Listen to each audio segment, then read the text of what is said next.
We love you very, very much, and Geoff, you're with us all the time, and we feel your spirit, we feel your humor. Absolutely, and the ceremony today was so beautiful. The music was beautiful, the video, I loved it. It was absolutely you, and I know you're smiling down from heaven going, that rocks. It was awesome. So anyway, we love you, we miss you, you'll always be missed.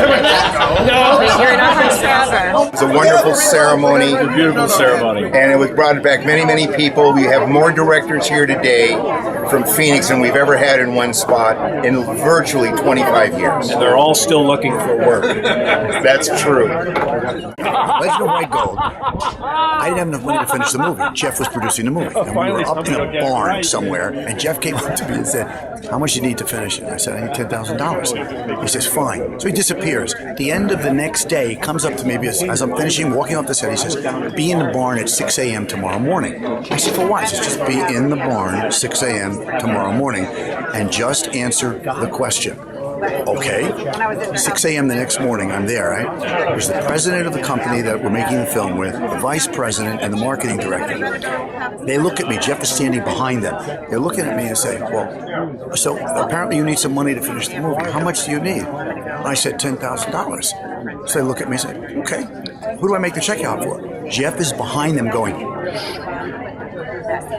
I said, I don't know. Geoff, what do you think? Geoff says, Geoff made the check out to the post facility so that PMI wouldn't get a penny.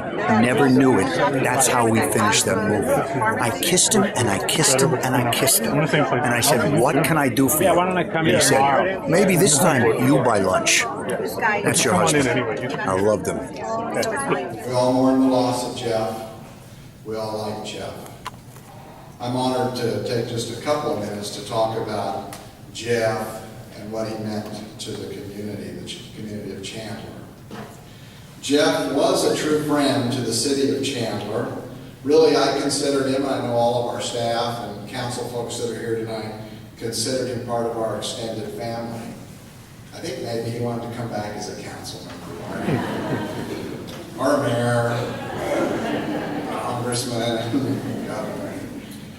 But most of us know that many years ago he and Laurie purchased a very modest little community newspaper from a couple in Clemente Ranch in South Chandler. With a lot of hard work, they grew that paper into the Santan Sun News, a thriving publication boosted by relentless local coverage. And relentless they were.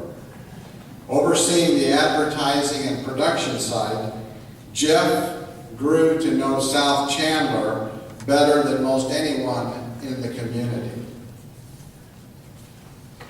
His camera, forever at his side, Geoff was a fixture at just about any event that mattered to his readers. For that alone, Geoff provided an amazing service to all the people of South Chandler, predominantly in the heavy growth years, I might add. That's when people new to Chandler would be welcomed by the Santan Sun News in their driveway, more often than not before they even unpacked their boxes. But Geoff did more in the community than just run a newspaper business. He was engaged, he was involved, and he truly cared about Chandler and the people of Chandler and the people that the paper served.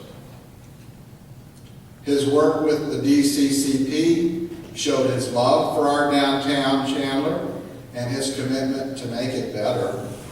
I was lucky to get to know Geoff and to appreciate his sense of humor and his sense of what was important to the people of Chandler. When I was mayor the first time from 1994 to 2002, we were in the rented City Hall, not the building we're in now. But Geoff's normal Friday routine and my normal Friday routine, I was at City Hall usually fairly late every day, but Friday in particular. And Geoff would do his newspaper deliveries on Friday late afternoon. And I can remember those deliveries like they were yesterday, and a little friendly conversation back and forth, which we were prone to do when we ran into each other. But I will say, those conversations helped me in some ways to be a better mayor. So I'll always be thankful for that and for Geoff's friendship.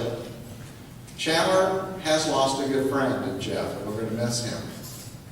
But our memories of Geoff, his compassion, his friendship, his work ethic, will always remain with us, and we'll all have good memories. So, Laurie and Devin, again, we mourn your loss with you.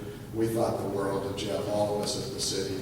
And so thanks for allowing us to be just a little part of this celebration of his wonderful, wonderful life. Thank you.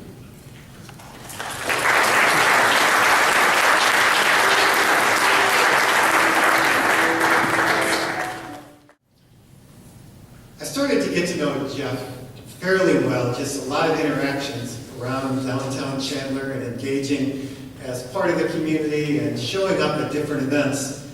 I remember back in 2010, Geoff came up to me and said, "Nice to see you." And I looked at him and said in a droll voice, "Better to be seen than viewed."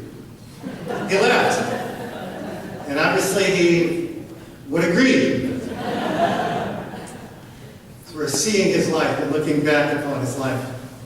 But we laughed about that, and he told me he was going to use that line, and from my understanding, according to future conversations, he did. And I knew Geoff to be a kind man with a great sense of humor. About 2 years ago, we were at a fundraising event together for the Desert Cancer Foundation. And soon, Geoff and my wife, Lyn, who's also here with me, who's also had surgery and radiation treatment for breast cancer, were swapping treatment stories. They joked about stuff that was really too serious to be funny. But since they'd both been thrown into the foxhole of cancer, there was an instant understanding and bond of this gaulish cancer humor that you sometimes share with others that outside people don't really get. Pretty soon, Laurie and I ambled off, and these two kept joking about radiation poisoning while eating carrots and ranch dip. Geoff, I'm grateful for sharing the jokes, the stories, and the scars. Thank you.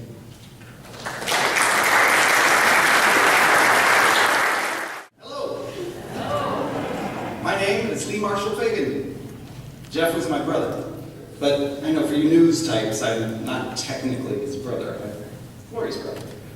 But early on, after they got married, I was roaming around Chandler doing errands with Geoff, and he'd introduce me to people and he'd say, "This is my brother Lee." Of course, they'd always look at him quizzically and say, "I thought you were an only child." Geoff was fastidious, neat freak, clean to a fault.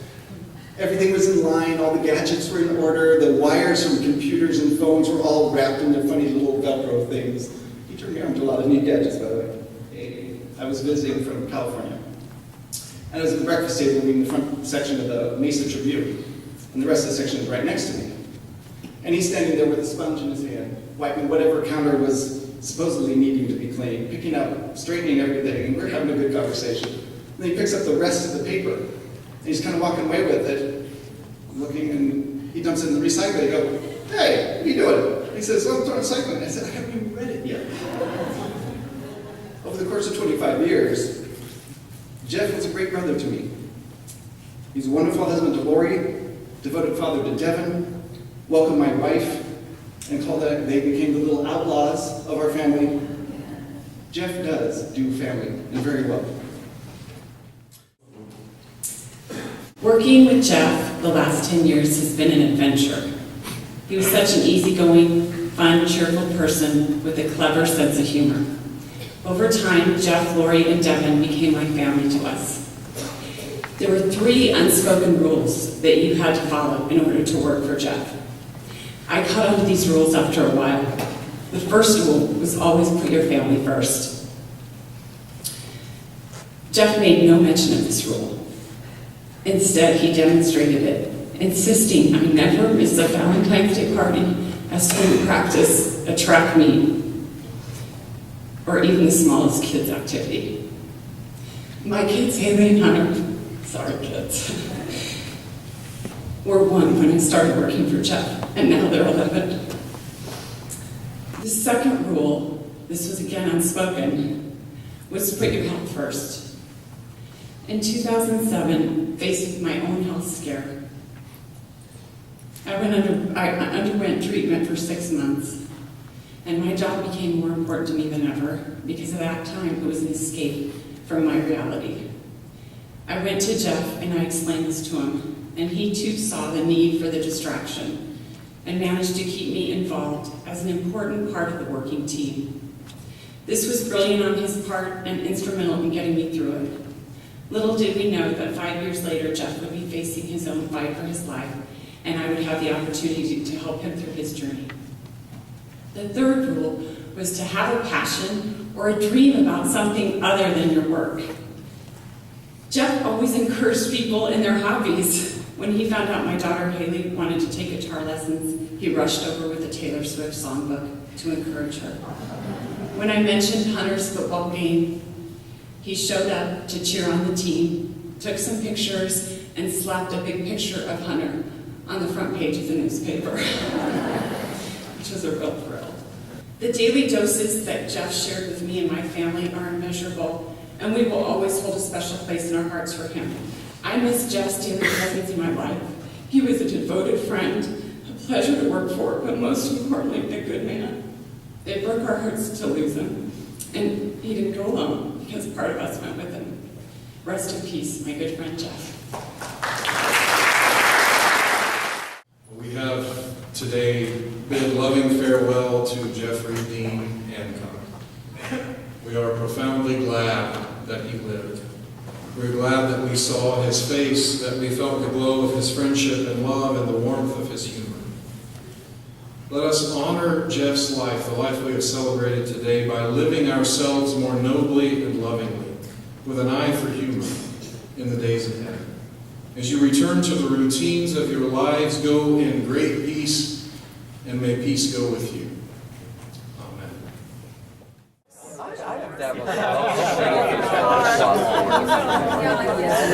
Facebook page gets really good.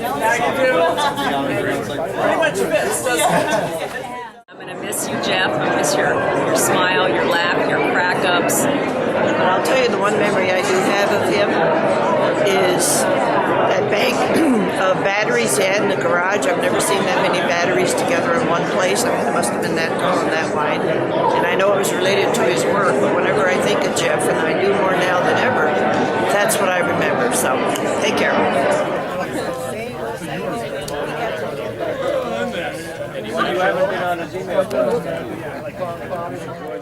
Just wanted to remind you of a memory that I've shared with you. It was the time that Laurie and Geoff were in Venice Beach, in fact. And it was around that time that an article had appeared in the Santan Sun News about John McCain. And I asked you, Laurie, what was it like to interview Senator McCain? Thought it would be very interesting with his reputation. And you said, Laurie, I don't know, Geoff did the whole interview. You'll have to ask him. So it so happened that we had a chance to actually have lunch with you guys in Venice, where we live, in California. And so I did have a chance to ask Geoff, and of course in his trademark, legendary style, he said something along the lines of, he was a bit strange, something to that effect. And so, of course, we had a very nice visit. At that time, I think we also learned about that Geoff had undergone surgery and so forth. So, wow, we were just blessed to spend time with you. And then later, Senator McCain actually ran for president, and whenever I saw him, I thought of Geoff, and I thought of his comment and our fun times. So it was kind of a funny connection, but we'll always remember Geoff. He was just a wonderful part of all of our lives, and just so glad that we had a chance to know him. Love you guys. Wow. Dennis. We're only there. Okay. Good. Now I'm getting good. Now you get a gig. That's all we're. Hi, Laurie. Hi, Laurie. Eric Koski. Chris Pigeon and Harry Caritis. Just thank you for the wonderful memorial service. We all love Geoff, and as everybody always said, his sense of humor and his spirit went before him, and I'm sure he's probably smiling down at us right now going, why are you guys still hanging around here when you can be barbecuing or something? Anyway, please stay in touch with us, Laurie. Yep. You know we'll always be about you. Love you. I remember, I always looked forward to Geoff calling when he was over at Production Masters, and because he'd come in with this great information, a lot of gossip stuff, really good things. Worked together a lot when he was doing his video assist stuff, and so we catch up on that, talk a lot about Ireland and what we were doing and what we wanted to do. So he'll be missed, definitely be missed.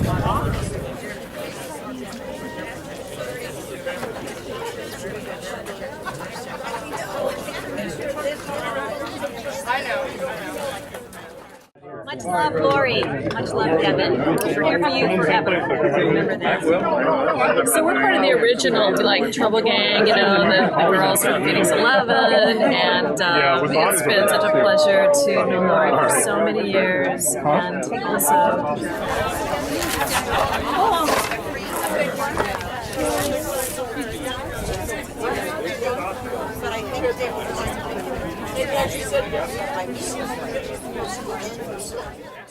Hi, my name is Shotzi, I'm a friend of the family, and I'd just like to tell you my very quick Geoff story. I do sign language interpreting for the deaf, and when I met Geoff, he walked up to me and said, you know this one? I said,